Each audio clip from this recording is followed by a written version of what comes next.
But if KK Mart is 10 cents more than 7-Eleven, sorry, KK Mart will not get my support. I'll buy from 7-Eleven. Okay? So I'm not going to boycott KK Mart, but price and quality will dictate my choice. When everything is equal, it will go to KK Mart. I implore everybody to do that. Jangan pasal nak tolong KK Mart, you end up paying more to KK Mart than to other competitors, and you allow KK Mart to be not competitive. That's not what we want KK Mart for. Do we want an alternative to our groceries yang lagi mahal? For what? We want cheaper and cheaper. We want competition. We don't want because of sentiments and belas kasihan, dia boleh jadi lebih mahal pula. We don't do that. Don't destroy KK that way by allowing KK to become uncompetitive simply because kita compassionate, kita support, dia jadi mahal. We are destroying our own choices. Be clear on this. Okay? So, like you say lah, kalau benda tu sama harga, atau KK lagi murah atau sama, beli kat KK. I sokong. Memang I pun nak buat macam tu juga. I almost every day beli kat KK. Tak happy 7-Eleven. Mana kata 7-Eleven, no, we go KK. That's it. Tapi kalau tengoklah kat mana mahal kan. Mana murah, I buy there. I will always compare 7-Eleven, KK, Speedmart, semua tu I check.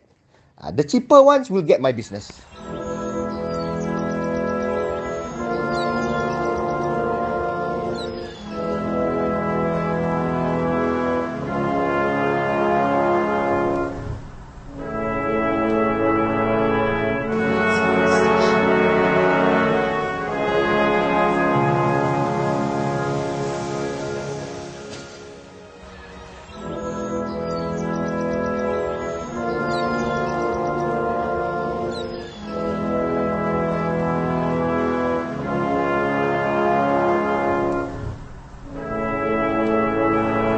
If you have any interesting ideas that can help build a better Malaysia, please put them in the comment section.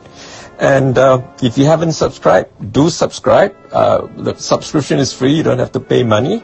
And we don't, YouTube doesn't give us your information.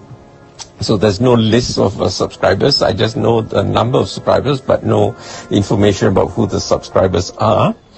And we are not monetized, so there's no advertisements. When you click on our videos, you straight away watch our videos. You don't have to see annoying ads.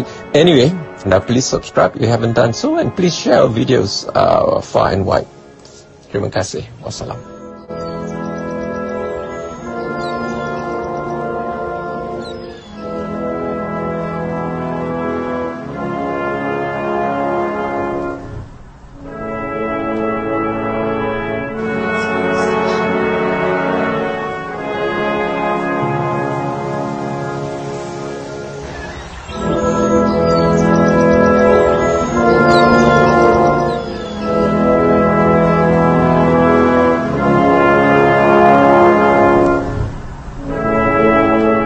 If you want to see more content like this, make sure to like, share, subscribe, and hit the bell notification so you don't miss any new videos.